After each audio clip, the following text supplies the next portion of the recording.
Mitä mieltä sä oot nyt tästä mRNA-rokotteesta tähän koronavirukseen? Niin osaatko selittää siitä tälleen niin kuin maallikolle ymmärrettävästi myöskin? Niin kuin, koska siis herättikö tämä teknologia niin kuin sut tähän, että kaikki ei ole kunnossa, vai mikä siinä oli? Joo, se mikä minut herätti huolenaiheen näissä rokotteissa, oikeastaan tismalleen sen minä kuvasin siinä kirjoituksessani maaliskuussa 2021. Siinä on pohjana ekanakin se, että geeniterapia näyttäytyy jo vuosia semmoisena isona lupauksena, jota kuviteltiin, että me ymmärretään näitä tapahtumia solun sisällä hyvin tarkasti siinä vaiheessa. Minä olin tutkimus tämmöisessä konferenssissa Ranskan Rivieralla vuonna 2003. Oli siellä oma posteri esitettävänä, mutta juuri sen konferenssin aikaan niin geeniterapian maailmalle tuli iso takaisku, joka luonnollisesti niin kellekään ei kerrottu ja se vaiennettiin. Ja tavallaan minusta näytti, että se niin kuin salataan se homma, koska se on geeniterapian maailman intressejä vastaan. Eli meillä oli juuri silloin tuotu isolla mainostuksella esille maailman ensimmäinen onnistunut geeniterapiahoito. Eli tämmöinen eräs perinnöllinen sairaus oli saatu, oliko tutkimusryhmässä taisi olla 2 tai 13 henkilöä lasta. Ja nämä oli saatu parannettua, niin sanotusti parannettua viemällä tavallaan niiltä puuttuva viallinen geeni tai geeni, joka ei toimi, oli heillä, joka johti tähän sairauteen. Ja geeniterapian keinoin oli onnistuttu viemään sinne soluihin se toimiva geeni, ja jolloin se puutteellinen toiminto korjaantui ja tauti oli niin sanotusti parannettu. Tätä hehkutettiin paljon. Se on ensimmäinen onnistunut geeniterapiatutkimus ja oltiin onnistuttu parantamaan sairaus ja koko maailma oli auki geeniterapialle. Mutta se, mitä meille ilmoitettiin 2003 konferenssiaikana, oli se, että nyt hupsista onkin käynyt niin, että näistä hoidetuista 12 henkilöstä 3 tai 4, en muista kumpi, oli sairastunut leukemiaan. Ja se johtui siitä hoidosta. Eli sillä hetkellä parhaan olemassa olevan geeniteknologisen ja molekyylibiologisen tiedon mukaan oli arvioitu, että mahdollisuus tämän tapahtumiseen on mitätön, eli luokkaa 0. Mutta jos se tapahtuikin noin 25% hoidetuista, niin tässä on äärettömän suuri ero sen suhteen, mitä sen hetkinen paras ymmärrys asiasta kertoi ja se, mitä konkreettisesti tapahtui. Joo. Se johti siihen, että silloin lopetettiin sen kyseisen viruskuljettimen käyttäminen ja siirryttiin käyttämään toista viruskuljetinta, josta nyt oltiin varmoja, että tämä on tietyllä tavalla erilainen ja sen ei pitäisi johtaa siihen, että tämä siirretty geeni siirtyy osaksi ihmisen perimää, mikä oli tapahtunut näillä ja se oli käynnistänyt syövän syntymisen. Mutta nyt käytettiin toista viruskuljetinta, toisenlaisia ominaisuuksia ja juuri silloin vuodenvaihteessa 2020-2021, niin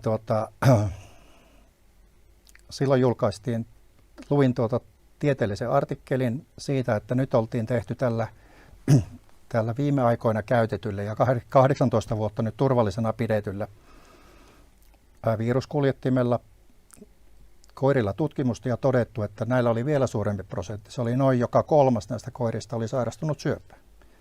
Ja nyt puhutaan siitä, että meillä on 2003 yksi viruskuljetin, joka johtaa noin 4/4 syöpään se hoito. Sen jälkeen me käytetään 18 vuotta, ollaan taas varmoja parhaan sen hetkisen tiedon pohjalta, mitä geeniteknologia ymmärrys sisältää, että näin ei tällä voi tapahtua.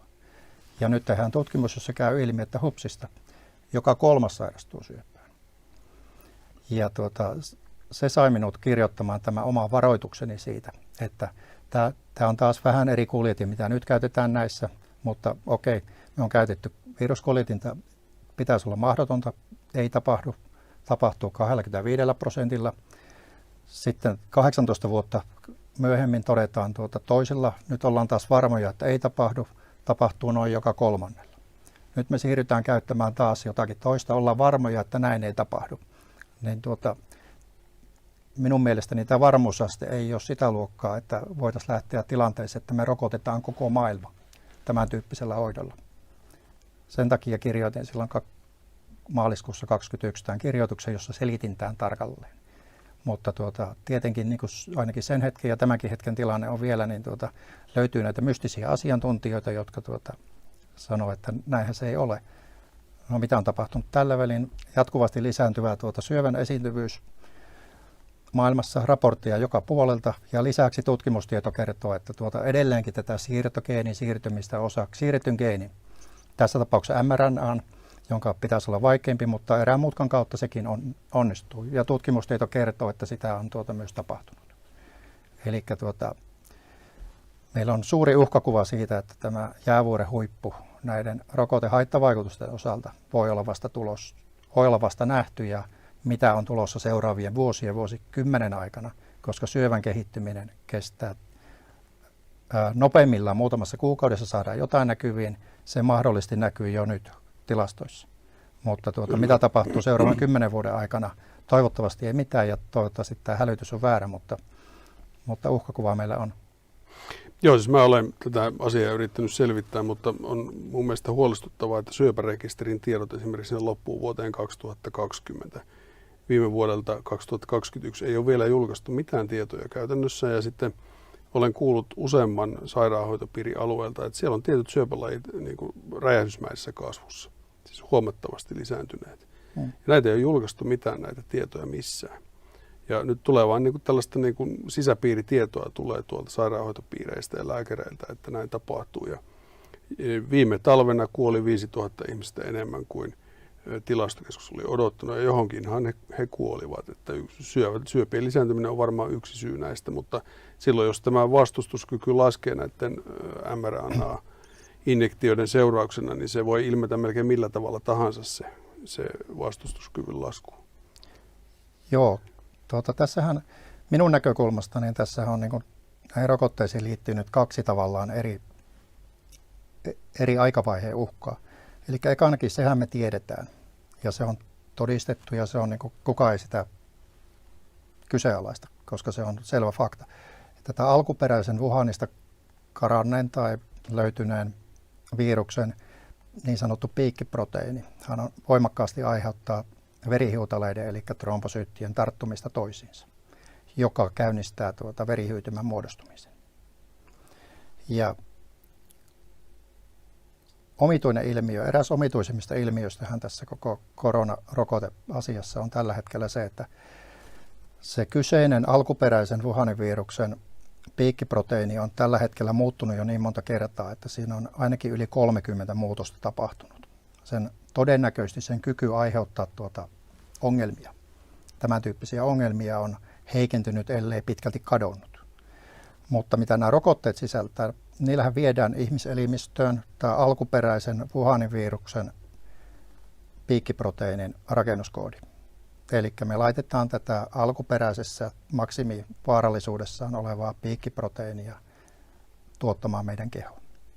Ja se selittää minun näkökulmasta ja minun parhaan ymmärryksen mukaan nämä oudot, nopeasti tulevat moninaiset haittavaikutukset. Eli se alkuvaiheen haittavaikutukset sopivat olemaan verihyytymiä muodostusta, joka tapahtuu tämän piikkiproteiinin vaikutuksesta. Sydäninfarktit, aivoinfarktit, oudot kivut jossakin paikassa, kuoliot, mitä tapahtuu suolistossa ja muissa kudoksissa ja kaikki muu tämmöiset.